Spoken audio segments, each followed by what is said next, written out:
అందరికీ నమస్కారం. Learning about nature ఛానల్‌కి మీ అందరికీ స్వాగతం. ఈరోజు మనం సాధ్వీమణి, శూరసేనుని ప్రియపుత్రిక, వసుదేవుని చెల్లెలు, శ్రీకృష్ణుని మేనత్త, కుంతీభోజుని దత్తత కూతురు, కర్ణునికి పాండవులకి తల్లి అయిన కుంతీదేవి గురించి మనం తెలుసుకోబోతున్నాం. మహాభారతంలోని వనపర్వంలో జనమేజయుడు వైశంపాయనుణ్ణి ఇలా అడుగుతున్నాడు. మునివర, సూర్య భగవానుడు కర్ణునికి చెప్పని రహస్యం ఏమిటి? కర్ణుని వద్ద ఉన్న కవచకుండలాలు ఎలాంటివి? అవి ఎక్కడి నుండి పొందాడు? తపోధన, ఈ విషయాలన్నీ నాకు తెలుసుకోవాలని ఉంది, దయచేసి వివరించండి అని వైశంపాయనుణ్ణి అడిగాడు. వైశంపాయనుడు ఇలా చెప్తున్నాడు. రాజా, నేను నీకు సూర్యభగవానుని రహస్య విషయం, కవచకుండలాలు ఎలాంటివి అనే విషయాలన్నీ చెబుతాను. ఒకప్పటి సంగతి ఏంటంటే, కుంతీభోజ మహారాజు వద్దకి ఒక మహా తేజస్వి అయిన బ్రాహ్మణుడు వచ్చాడు. అతని శరీరం చాలా ఎత్తుగా ఉంది. గడ్డాలు, మీసాలు, తల వెంట్రుకలు అన్నీ బాగా పెరిగిపోయి ఉన్నాయి. అతడు చూడచక్కని రూపంతో ఉన్నాడు. చేతితో దండం పుచ్చుకున్నాడు. అతని శరీరం కాంతితో మెరుస్తోంది. తేనె వర్ణంలో ఉంది. వాక్కు మధురం. తపస్వాధ్యాయాలు అతనికి ఆభరణాలు. ఆ బ్రాహ్మణ దేవత రాజుతో, రాజా, నేను భిక్ష అడగడానికి నీ ఇంటికి వచ్చాను. కానీ నీవు గాని నీ సేవకులు గాని నా పట్ల ఎటువంటి అపరాధము చేయకూడదు. నీకు ఇది ఇష్టమైతే నేను నీ వద్ద ఉంటాను. నా ఇచ్ఛానుసారంగా వెళ్తూ వస్తూ ఉంటాను అని చెప్పాడు. కుంతీభోజ మహారాజు ప్రేమపూర్వకంగా అతనితో, మహామతి, నాకు పృథ అనే ఒక కూతురు ఉంది. ఆమె గొప్ప సౌశీల్యవతి, సదాచారిణి, సంయమశీల, భక్తిగలది. ఆమెయే నీకు పూజలు చేస్తుంది, సత్కారపూర్వకంగా సేవలు చేస్తుంది. ఆమె శీల సదాచారాలు తమకు తప్పగా తృప్తి కలిగిస్తాయి అని చెప్పాడు. ఇలా చెప్పి రాజు విధిననుసరించి బ్రాహ్మణ దేవతను సత్కరించి పృథ దగ్గరకు వెళ్ళి, అమ్మాయి, ఈ మహానుభావుడైన బ్రాహ్మణోత్తముడు మన వద్ద ఉండాలనుకుంటున్నాడు. నేను నీపై పూర్తి నమ్మకంతో వీరి మాటను అంగీకరించాను. కాబట్టి ఏ రకంగానూ నా మాట అసత్యం కానీయకు. వారు ఏది అడిగినా దానిని రుచి చూడకుండా ఇవ్వు. బ్రాహ్మణుడు ఎంతో తేజోరూపుడు, పరమ తపస్వరూపుడు అయి ఉంటాడు. బ్రాహ్మణులకు నమస్కరించడం వలననే సూర్యదేవుడు ఆకాశంలో ప్రకాశిస్తున్నాడు. అమ్మాయి, ఆ బ్రాహ్మణ దేవత యొక్క పరిచర్యాభారం ఇప్పుడు నీకు అప్పగిస్తున్నాను. నీవు నియమపూర్వకంగా ప్రతినిత్యం అతనిని సేవిస్తూ ఉండాలి. పుత్రి, నీవు బాల్యం నుండి కూడా బ్రాహ్మణుల పట్ల, నా పట్ల అన్ని రకాలుగా ఆదరంగా నడుచుకుంటున్నావని నాకు తెలుసు. నీ పట్ల అసంతృప్తి ప్రకటించిన పురుషుడెవ్వడూ ఈ నగరంలో గాని అంతఃపురంలో గాని కనబడడు. నీవు వృష్ణి వంశంలో పుట్టిన శూరసేనుని ప్రియపుత్రికవు. నిన్ను బాల్యంలోనే శూరసేన మహారాజు ప్రీతిపూర్వకంగా నాకు దత్తతగా ఇచ్చాడు. నీవు వసుదేవుని చెల్లెలివి, నా సంతానంలో సర్వశ్రేష్ఠురాలవు. శూరసేనుడు తన ప్రథమ సంతానాన్ని నాకు ఇస్తానని ప్రతిజ్ఞ చేశాడు. ఆ ప్రతిజ్ఞానుసారంగానే అతడు నాకు నిన్ను ఇవ్వడం వలన నీవు నా కుమార్తెవు అయ్యావు. కాబట్టి అమ్మాయి, నీవు దర్పం, దంభం, గర్వం విడిచిపెట్టి ఈ వరాలు కురిసే బ్రాహ్మణోత్తముణ్ణి సేవించినట్లయితే నీకు తప్పక శుభం కలుగుతుంది అని చెప్పాడు. అందుకు కుంతీదేవి, రాజా, మీ ప్రతిజ్ఞను అనుసరించి చాలా జాగ్రత్తగా ఆ బ్రాహ్మణుణ్ణి సేవిస్తాను. బ్రాహ్మణులను పూజించడం అనేది నా స్వభావం కూడా. ఇందువలన మీకు ప్రీతి, నాకు పరమశుభం చేకూరుతాయి. సాయంకాలమైనా, ప్రొద్దుట అయినా, రాత్రి అయినా, అర్ధరాత్రి అయినా సరే, ఎప్పుడు వచ్చినా గాని వారు కోపగించుకునే అవకాశమే ఇయ్యను. ఇందువలన నాకు కూడా చాలా లాభం ఉంది. మీ అదుపులో ఉంటూ బ్రాహ్మణ సేవ చేస్తూ నాకు నేను మేలు చేసుకుంటున్నాను అన్నది.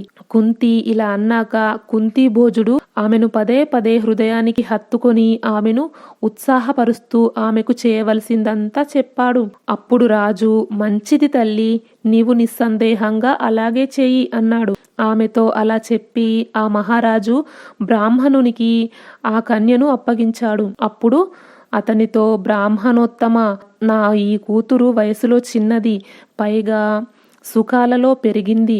ఒకవేళ ఈమె ఏదైనా తప్పు చేస్తే మీరు పట్టించుకోకండి. మహాత్ములైన బ్రాహ్మణులు, వృద్ధులు, బాలురు, తపస్సులు తప్పులను చేసినా సాధారణంగా కోపించరు అన్నాడు. బ్రాహ్మణుడు అది విని సరేనన్నాడు. తదనంతరం రాజు సంతోషంగా అతనిని హంస వలె, చంద్రుని వలె తెల్లగా ఉండే సౌధంలో ఉంచాడు. అక్కడ అగ్నిశాలలో అతని కోసం ఒక మెరిసిపోయే ఆసనం వేయబడి ఉంది. అలాగే సంపూర్ణమైన ఉదారభావంతో అతనికి భోజనాది వస్తువులు సమర్పించబడ్డాయి. రాజకుమారి పృథ కూడా బద్ధకం, గర్వం ఒక పక్కన పెట్టి అతని పరిచర్యలో మనసు లగ్నం చేసింది. ఆమె నడవడిక మిక్కిలి మెచ్చుకోదగింది. ఆమె పరిశుద్ధమైన మనస్సుతో సేవ చేసి ఆ తాపస బ్రాహ్మణుణ్ణి పూర్తిగా అలరించింది. అతను తిరస్కారంగా మాట్లాడినా, మంచి చెప్పినా, చెడు చెప్పినా, అప్రియంగా మాట్లాడినా కూడా పృథ అతనికి అప్రియం కలిగించే పనులేమీ చేసేది కాదు. అతని వ్యవహారం చాలా వికటంగా ఉండేది. ఒక్కొక్కసారి చెప్పకుండా వచ్చేవాడు. ఒక్కొక్కసారి వచ్చేవాడే కాదు, ఒక్కొక్కసారి సిద్ధం చేయడానికి కష్టసాధ్యమైన భోజనం కావాలని అడిగేవాడు. కానీ పృథ అంతకు ముందే అన్నీ సిద్ధం చేసి ఉంచినట్లుగా అతనికి అవసరమైన పనులన్నీ చేసేది. ఆమె శిష్యుని వలె, పుత్రుని వలె, ఒక సోదరి వలె అతని సేవలో నిమగ్నమయ్యేది. ఆమె యొక్క శీలానికి, నడవడికి, నిగ్రహానికి ఆ ముని ఎంతో సంతోషించాడు. ఆమెకు శుభాలు కలిగించడానికి అతడు సంపూర్ణంగా ప్రయత్నించసాగాడు. రాజా కుంతీభోజుడు ప్రతిరోజు ఉదయం సాయంకాలాల్లో పృథను బ్రాహ్మణుడు నీ సేవకు సంతృప్తి చెందుతున్నాడు కదా అని అడుగుతూనే ఉండేవాడు. పృథ వారు బాగానే సంతోషిస్తున్నారనే సమాధానం ఇస్తూ ఉండేది. ఉదార చిత్తుడైన కుంతీభోజునికి ఆ సమాధానంతో తృప్తి కలిగేది. ఇలా 1 ఏడాది గడిచింది. అయినా ఆ బ్రాహ్మణునికి పృథ యొక్క పరిచర్యలో ఏ దోషము కనిపించలేదు. అతడు చాలా సంతోషించాడు. ఆమెతో, ఓ కళ్యాణి, నీ సేవకు నేను చాలా సంతోషించాను. ఈ లోకంలో మనుష్యులకు దుర్లభమైనటువంటిది ఏదైనా ఒక వరం అడుగు అన్నాడు. అందుకు కుంతీదేవి, విప్రవర్య, మీరు శ్రేష్ఠులైన వేదవేత్తలు. మీరు నా తండ్రి గారు సంతృప్తి చెందారు. దానితోనే నా కోరికలు సఫలమైనాయి.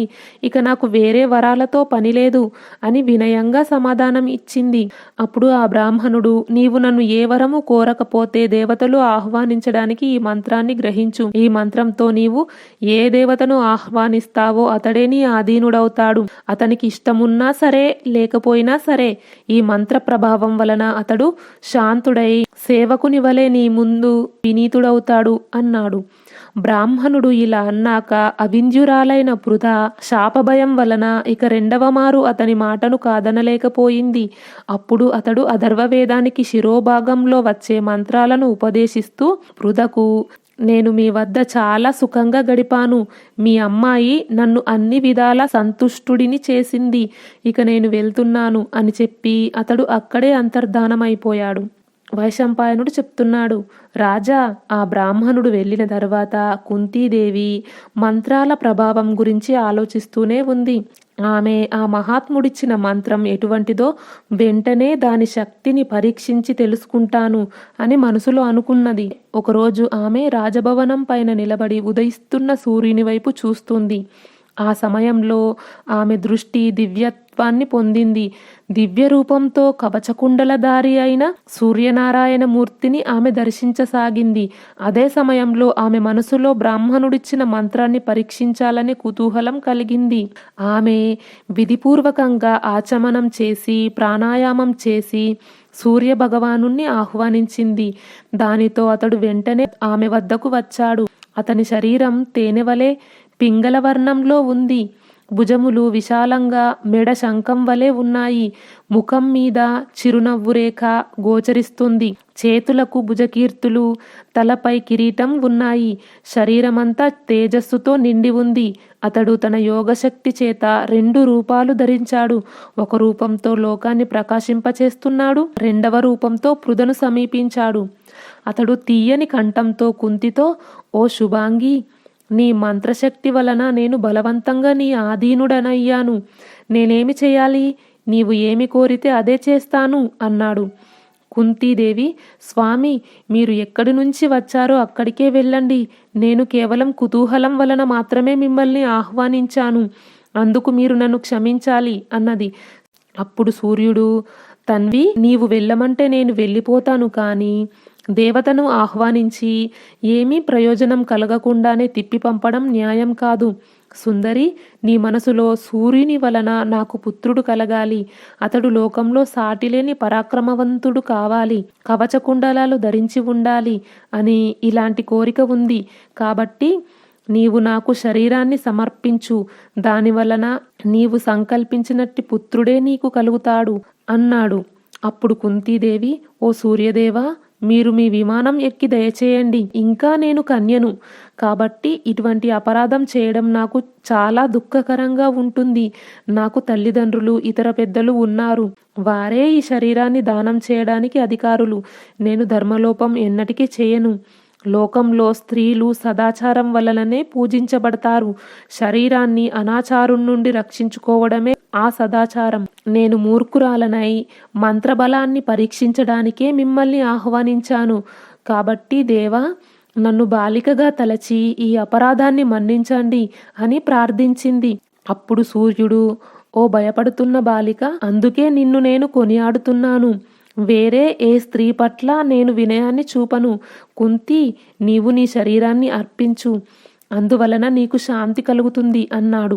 అప్పుడు కుంతీదేవి, దేవా, నా తల్లిదండ్రులు, ఇతర బంధువులు అందరూ ఇంకా జీవించే ఉన్నారు.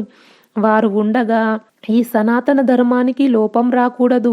శాస్త్ర విరుద్ధంగా మీతో నాకు సమాగమం అయితే నా కారణంగా లోకంలో ఈ వంశ ప్రతిష్ట మంట కలుస్తుంది. మీరు ఇది ధర్మసమ్మతం అనుకుంటే మా బంధువులు నన్ను అర్పించకపోయినా నేను మీ కోరికను తీరుస్తాను. కానీ దుష్కరమైన ఈ ఆత్మదానం చేసి కూడా నేను సాధ్వినే అవుతాను. ఎందుకంటే లోకంలో ప్రాణుల యొక్క ధర్మం, యశస్సు, కీర్తి, ఆయువు మీ మీదే ఆధారపడి ఉన్నాయి అన్నది. అప్పుడు సూర్యుడు, సుందరి, ఇలా చేయడం వలన నీ నడత అధర్మమైనది అనిపించుకోదు. అయ్యో, లోకహితాన్ని దృష్టిలో ఉంచుకుంటే నేను మాత్రం అధర్మాచరణం ఎలా చేయగలుగుతాను అన్నాడు. అప్పుడు కుంతీదేవి, దేవా, అలా అయితే మీ వలన నాకు పుట్టబోయే పుత్రుడు జన్మసిద్ధంగా కవచకుండలాలు ధరించి ఉండాలి. అప్పుడే నాతో మీ సమాగమం జరుగుతుంది. ఇంకా ఆ పుత్రుడు పరాక్రమ రూప సత్వగుణాలు కలిగి తేజోవంతుడై ధర్మసంపన్నుడై ఉండాలి అని నియమం విధించింది. అప్పుడు సూర్యుడు, ఓ రాజకుమారి, నాకు నా తల్లి అదితి వలన లభించిన కుండలాలు, ఉత్తమ కవచం నేను ఆ బాలకునికి ఇస్తాను అన్నాడు. అప్పుడు కుంతీదేవి, ఓ సూర్యదేవా, నీవు చెప్పినట్లాంటి పుత్రుడే నాకు కలిగితే నేను చాలా ప్రేమగా నీతో కలిసి ఉంటాను అన్నది. అప్పుడు వైశంపాయనుడు ఇలా చెప్తున్నాడు. అప్పుడు సూర్యభగవానుడు తన తేజస్సుతో ఆమెను మోహింపజేశాడు. యోగశక్తి వలన ఆమె లోపల ప్రవేశించి గర్భం కలిగించాడు. ఆమె కన్యత్వం దూషితం కాలేదు. గర్భాధానం అయ్యాక ఆమెకు తెలివి కలిగింది. ఆకాశంలో చంద్రుడు ఉదయించినట్లుగా మాఘశుద్ధ పాడ్యమి రోజున పృథ గర్భవతి అయ్యింది. ఆమె అంతఃపురంలో ఉండే ఒక దాదికి తప్ప వేరే ఏ స్త్రీకి కూడా ఈ సంగతి తెలియదు. పృథాసుందరి తగిన సమయంలో ఒక దేవతామూర్తి వంటి కాంతిమంతుడైన బాలకుణ్ణి ప్రసవించింది. అయినా సూర్యభగవానుని అనుగ్రహం వలన ఆమె కన్యగానే ఉండిపోయింది. ఆ బాలుడు తన తండ్రి వలనే శరీరం మీద కవచాన్ని, చెవులకు స్వర్ణమయమైన కుండలాలను ధరించి ఉన్నాడు. అతడు సింహనేత్రాలతో ఎద్దు మూపురంతో అలరారుతున్నాడు. పృథ తన దాదితో సంప్రదించి ఒక బుట్టను తెప్పించి అందులో మంచిగా పక్కను పరిచి పైన 4 వైపులా మైనాన్ని పూసింది. అందులో అప్పుడే పుట్టిన ఆ శిశువును పడుకోబెట్టి పైన మూత వేసి అశ్వనదిలో విడిచిపెట్టింది. ఆ బుట్టను నదిలో వదిలే సమయంలో కుంతి విలపిస్తూ, నాయనా, భూచరులు, కేచరులు, జలచరులు అయిన జీవులు, దివ్య ప్రాణులు నీకు శుభం కలిగించుదురుగాక. నీ మార్గం మంగళమయమవునుగాక. శత్రువులు నీకు ఎలాంటి విఘ్నాలను కలిగించకుందురుగాక. నీటిలో వరుణదేవుడు, ఆకాశంలో వాయుదేవుడు నిన్ను రక్షించుదురుగాక. నీ తండ్రి సూర్యదేవుడు నిన్ను సర్వత్రా రక్షించునుగాక. నీవు ఎప్పుడైనా ఇతర దేశాలలో నాకు దొరికితే ఈ కవచకుండలాల వలన నిన్ను నేను గుర్తించగలను అని పలికింది. పృథ ఇలాగే అతిదీనంగా విలపిస్తూ అత్యంత దుఃఖితురాలై దాదితో పాటు రాజభవనానికి వచ్చింది. ఆ బుట్ట తేలుతూ సాగుతూ అశ్వనది నుండి చర్మన్వతి నదికి అక్కడి నుండి యమునకు చేరుకుంది. యమునలో ప్రవహించి అది గంగానదికి చేరింది. అక్కడ అధిరథుడనే సూతుడు నివసించే చంపాపురానికి వచ్చింది. అదే సమయంలో ధృతరాష్ట్రుని మిత్రుడైన అధిరథుడు తన భార్యతో కలిసి గంగానదీ తీరానికి వచ్చాడు. అతని భార్య రాధ లోకంలో సాటిలేని సౌందర్యవతి. కానీ ఆమెకు పుత్రులు కలుగలేదు. అందువలన ఆమె కొడుకుల కోసం చాలా ప్రయత్నం చేస్తోంది. దైవయోగం వలన ఆమె దృష్టి గంగానదిలో కొట్టుకుపోతున్న బుట్టపై పడింది. గంగా తరంగాల తాకిడికి ఒడ్డును చేరిన ఆ బుట్టను ఆమె కుతూహలం కొద్దీ అతిరథునికి చెప్పి నీటి నుండి బయటకు తీయించింది. దానిని పనిముట్లతో తెరిపించగానే అందులో బాలసూర్యునిలాగా ప్రకాశిస్తున్న ఒక బాలకుడు కనిపించాడు. అతడు బంగారు కవచాన్ని ధరించి ఉన్నాడు. అతని ముఖం కుండలాల కాంతితో మెరిసిపోతోంది. ఆ బాలుణ్ణి చూచి అధిరథుడు అతని భార్య ఆశ్చర్యంతో చకితులయ్యారు. అధిరథుడు ఆ బాలుణ్ణి ఎత్తుకొని తన భార్యతో, ప్రియా, నేను పుట్టింది మొదలుకొని ఇప్పుడే ఇటువంటి విచిత్ర బాలుని చూస్తున్నాను. ఏ దేవకుమారుడో మన దగ్గరకు వచ్చాడనిపిస్తోంది. నాకు సంతానం లేదు కాబట్టి దేవతలే నాకు తప్పక ఈ పుత్రుణ్ణి ఇచ్చి ఉంటారు అన్నాడు. ఇలా అని అతడు బాలుణ్ణి రాధకు ఇచ్చాడు. రాధ కూడా కమల గర్భంలా మృదువుగా శోభాయమానంగా ఉన్న దివ్యరూపుడైన ఆ దేవశిశువును విద్యుక్తంగా స్వీకరించి అతనిని నియమానుసారంగా పెంచసాగింది. ఈ రీతిగా ఆ బాలుడు పెరగసాగాడు. అప్పటి నుండి అతడు అతిరథునికి ఔరసపుత్రుడయ్యాడు. ఆ బాలకుడు సువర్మం అంటే బంగారు కవచంతో బంగారు కుండలాలతో ఉండడం చూసి బ్రాహ్మణులు అతనికి వసుషేనుడని పేరు పెట్టారు. ఈ విధంగా మహాపరాక్రమ సంపన్నుడైన బాలుడు సూతపుత్రునిగా పిలువబడుతున్నాడు. వసుషేనుడు లేదా వృషసేనుడు అనే పేర్లతో ఎక్కువగా పిలువబడుతున్నాడు. దివ్య కవచధారి అయిన కారణంగా పృథ కూడా దూతల ద్వారా తన శ్రేష్ఠ పుత్రుడు అంగదేశంలో ఒక సూతుని ఇంటిలో పెరుగుతున్నాడని తెలుసుకున్నది. అతడు పెద్దవాడు కావడం చూసి అతిరథుడు అతనిని విద్యా సముపార్జనం కోసం హస్తినాపురానికి పంపాడు.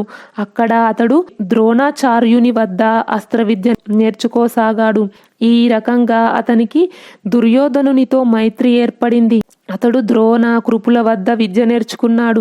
పరశురాముని వద్ద 4 రకాల అస్త్ర సంచాలనాలు నేర్చుకున్నాడు. ఈ విధంగా మహాధనుర్ధారుడై లోకమంతటా ప్రసిద్ధుడయ్యాడు. ఇతడు దుర్యోధనునితో కలిసి ఎప్పుడూ పాండవులకు అప్రియం చేయడానికి అంటే చెడు చేయడానికే తహతహలాడేవాడు. ఎప్పుడూ అర్జునునితో యుద్ధం చేయడానికి దారులు వెతుక్కుంటూ ఉండేవాడు. వచ్చే వీడియోలో కుంతీదేవి, పాండు మహారాజు, మాద్రి పాండవులకు ఎలా జన్మనిచ్చారో తెలుసుకుందాం. ఈ వీడియో గురించి మీ అభిప్రాయాన్ని కామెంట్ బాక్స్ లో తెలియజేయండి. ఈ వీడియో నచ్చితే లైక్ చేయండి, షేర్ చేయండి. లెర్నింగ్ అబౌట్ నేచర్ ఛానల్ ని సబ్స్క్రైబ్ చేయండి. బెల్ ఐకాన్ గుర్తుపై క్లిక్ చేయండి. ఇంతవరకు ఈ వీడియో చూసినందుకు మీ అందరికీ ధన్యవాదాలు. సర్వే జనా సుఖినో భవంతు. కృష్ణార్పణం.